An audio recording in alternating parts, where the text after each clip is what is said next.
Hey everybody, Economic Ninja here. I hope you're doing great. We're going to talk about the automotive industry today, and we're going to talk about debt. We're going to talk about the exotic car market. It's one of my favorite things. I love cars. I've always loved cars, but honestly, I've never really went out and spent a ton of money on them. I think I've told you my Ferrari story from when I was like 25 years old before.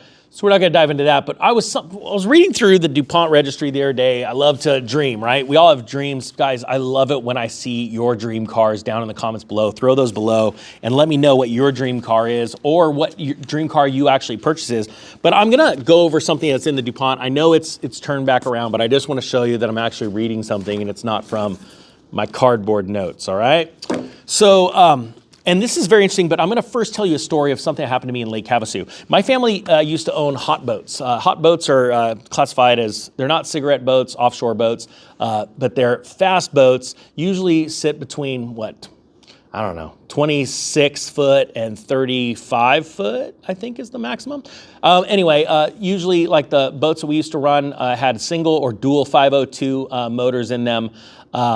Really fun to drive. I really enjoyed it. And you know what? Let's just put this up a little bit right here. Let's even that out. Yeah, that little thing behind me, the line's a little off. Now you're not going to be able to stop looking at that line. Or my hair. It's totally perpendicular. Nope, that's not even perpendicular. I should have paid more attention in geometry or geography. I don't even know.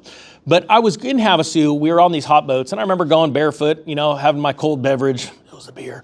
And we were going from boat to boat, and I was asking all of the owners, this was in 2005, right as real estate was collapsing, and I was really getting a feel for what was going on in the American economy. I was starting to liquidate all my homes. I was panicking, but I'm going from boat to boat, finding out what these wealthy people, because these boats were all, back then, $100,000 to $400,000, $500,000 each.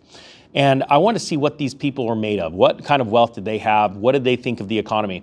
And every boat owner I asked, did they own their boat? They said no, they had debt. They were very kind to me. I was, I'm not a jerk and I pry, but they knew that I was really interested in economics and personal finance, except for one person. And he said every single one of them said they had debt on their boat. One person said he owned it, and so I probed a little bit more, and I said, "You own it cash?" He goes, "Yeah." I said, "So you never use like equity in any of your real estate for this?" He goes, "Oh, well, if you think of it that way, then yes, I own the title to it, but I use a credit line from one of my properties to buy the house."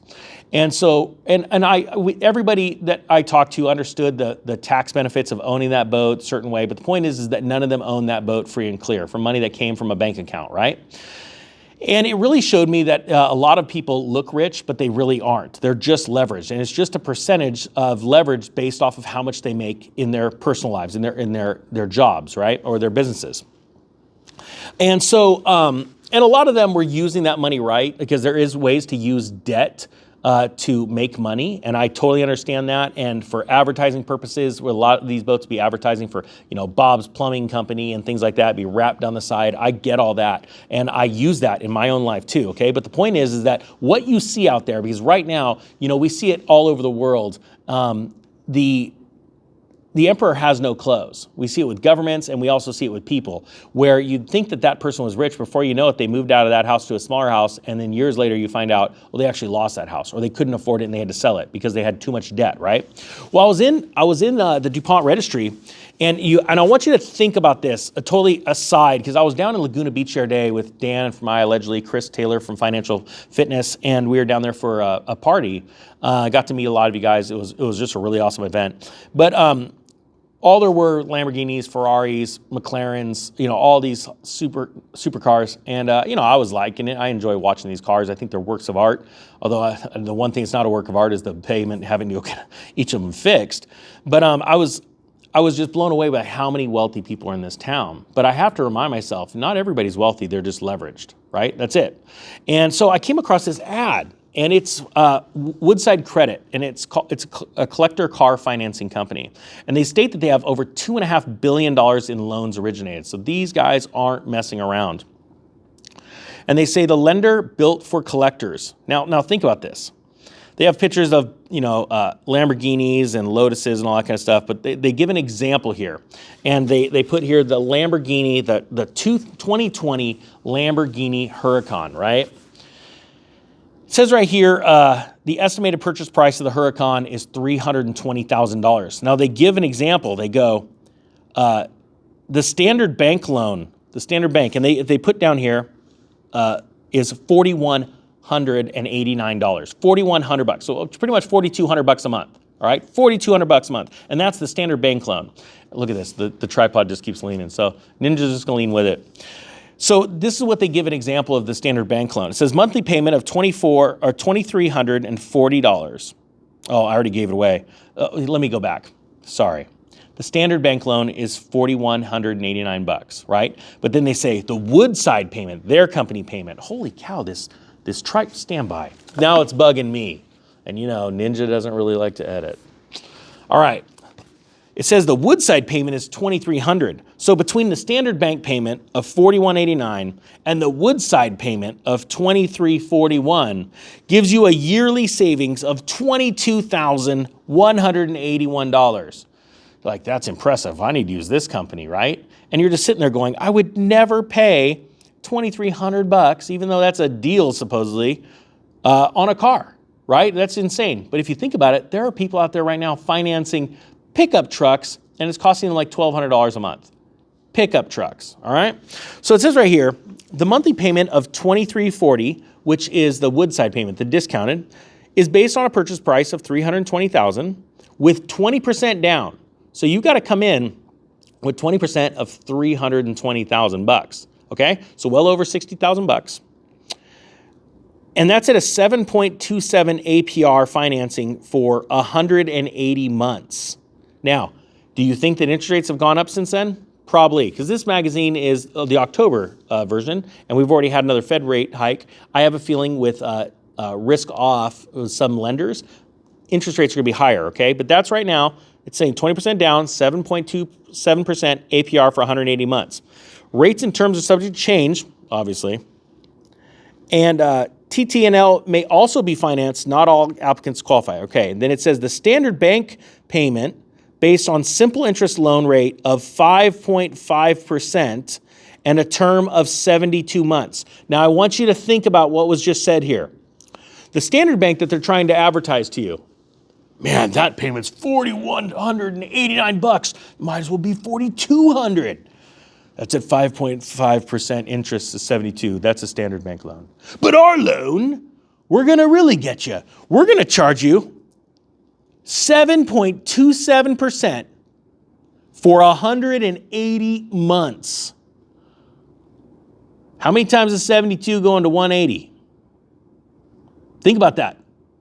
You have now over doubled the loan term and increased your interest rate by almost 50%. But look at it. The payment, you save $22,000 a year. I mean, you actually pay like, twice for the car, but you save $22,000 a year. Now, this is where it's very important. And this is where I want people to understand the whole idea of the car industry. These are Lamborghinis we're talking about. You drive by a Lamborghini, you go, that dude's got it together. He's got it together. No, he doesn't. He's losing his crap. Most people do not pay cash for these cars. I was in a dealer the other day, and honestly, I was looking at all these Ferraris, Lamborghinis, and I'm like, I could buy any single one of these. I could buy any single one, cash. I've saved up to my point in life. That's where I've gotten, right? But I don't, because I think it's one of the dumbest purchases I could ever do. I got to wait for the market to crash, right? But that's where I'm at. And it takes discipline to do that. This is insanity. You want to know why? And not just a few people doing it. Like they state here, over $2.5 billion in loans originated. These guys aren't messing around. But what really was scary and sucks is that most people are driving around these cars. Not only do they not own them, they weren't even smart enough to go and get a standard bank loan and pay a higher payment so that they could get the thing paid off faster and only pay X. No, this company's saying, why pay X when you could pay X times 2? And that's all that matters. And that's when you know you're at the top of a collapse, is because when the ordinary income of the standard income of an area, and I talk about this in my real estate, the old real estate class I used to do, it is only so much, right? The standard income of a community. Well, when debt reaches above 2/3 of your take-home pay, standard take-home pay, that's when you're done. That's the top of a market. And so when you start stuffing in, house payment or rent, food costs, utility costs, car payments, vacations, things like that, and you build up to 2/3, you're done, because that other or especially when, the real estate comes to 2/3 of the cost of your average ordinary income.